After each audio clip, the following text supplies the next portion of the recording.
12 साल के पहले सुने थे 9 दिन का था। वो बलात्कार दिखा दिया या कोई तो लगा के काम करते ही हैं। हमारी लोगों की मट्टी पलीत हो जा रही है, इनको निकालिए। समाज का भी ज़्यादा नुकसान होता है। दोस्तों, अभिव्यक्ति की आज़ादी 21 अनुच्छेद के अंदर संविधान के नियमों के आधार पर भी एक संत को इतनी बेरहमी से भारत देश में सताया जा रहा है, ये सबसे बड़ा आश्चर्य है। आपने आतंकवादियों के किस्से सुने होंगे, एक्टरों के किस्से सुने होंगे, आप देखते होंगे कि उनको आसानी से बेल दे दी जाती है। आतंकवादी खांसता भी है तो उसकी सुरक्षा के लिए उसको इंतजाम मुहैया कराए दिए जाते हैं, लेकिन एक संत जिसने आयुर्वेदिक का पूरे जीवन भर प्रचार किया, आज उसे उसकी इच्छा अनुसार इलाज भी नहीं करवाने दिया जाता है। ये सबसे बड़ी विडंबना आज हमारे देश में हो रही है। भारत की ये कहानी है दोस्तों। ये खुला अत्याचार जो आज यहाँ पर हो रहा है, इसकी गाथाओं की कड़ी हम आपको स्टेप बाय स्टेप हरिद्वार कुंभ में दिखाते रहेंगे। तो आइए देखते हैं, आज हम यहाँ पर मौजूद हैं, वहाँ का कुछ प्रसारण आपको दिखाते हैं। आसाराम बापू जी हमारा जगत का सदगुरु जी हैं। उनका वाणी, उनका जो किताब भी प्रचार हो रहा है ना, वो दुनिया में लाखों लाखों लोगों ने बहुत उपकार किए हैं। उनका वाणी जो उनका जो बताए हैं ना, संसार को जो बताते हैं, वो सब उनका बहुत कल्याणकारी होता है। क्या बोलेंगे? यही कह रहा हूँ कि ये कलयुग है। कलयुग में जो धार्मिक आदमी है वो जहाँ तो जेलों में जाएगा या सड़े गलेगा। इसमें तो बहुत घोर अन्याय हो रहा है। हम क्या कर सकते हैं? हम कुछ नहीं कर सकते, सिर्फ दुआ कर सकते हैं इस प्रभु के आगे, श्री भोलेनाथ के आगे, श्री रामचंद्र जी के आगे, कृष्ण भगवान के आगे दुआई कर सकते हैं, प्रार्थना कर सकते हैं कि उनको ठीक ठाक किस तरीके से बाहर निकालें। पूरी दुनिया विश्व में जो छिन्न भिन्न हो जाएगा सरकार। अब इसी बात पर विराम देते हुए मैं सभी संतों का नमन करता हूँ।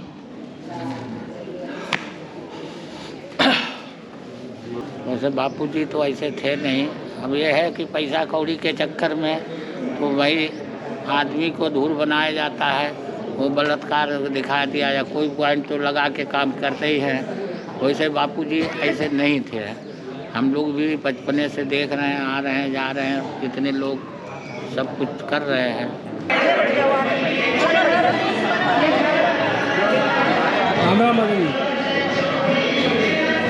आना चाहिए, आएंगे तब ने हमको भोजन दक्षिणा देंगे। उन्हीं के भात पर आए हैं। उनके इलाहाबाद में 12 साल के पहले सुने थे 9 दिन का था।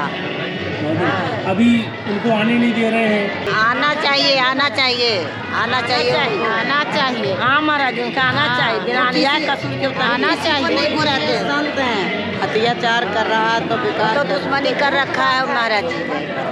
संत ऐसा नहीं होता है, संत नहीं होता वैसा। अभी आप लोग आश्रम में आते हैं, यहाँ पर सब देखते हैं, कैसा लगता है आपको? बहुत अच्छा लगता है, बहुत अच्छा, बहुत बढ़िया है, बहुत बढ़िया, बहुत विचार बढ़िया है, बहुत अच्छा है। मन खाली उसे कर दिया। नाचल आते थे एकदम स्टेज पर, कथा कहते थे, हम लोग सुने इलाहाबाद में। बहुत अच्छा है, किसी को नहीं घुराते हो। वो भोजन देने में, दक्षिणा देने में किसी को नहीं घुराते, सबके देते हैं। अभी नहीं घुराए हम लोग। महाराज के बारे में बोलेंगे भाई, ऐसा ना चाहिए कोई। ये वैसे संत नहीं है, ये तो बहुत महान संत हैं, बहुत पहुँचे हुए हैं। क्यों इनको दिक्कत करते हो, क्यों परेशान करते हो आप लोग? इनको बाहर लाना चाहिए, इनको बाहर करिए।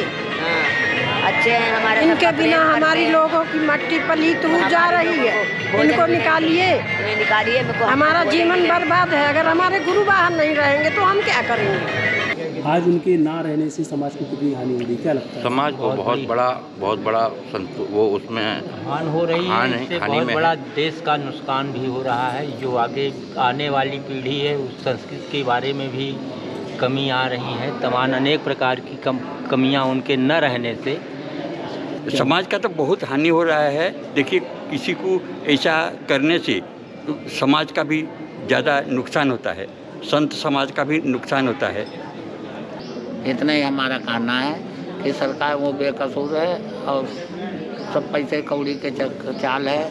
धन की चाल है कि धन हमको मिल जाए तो हम कोई कुछ नहीं कर सकते हैं, यही सब चाल है।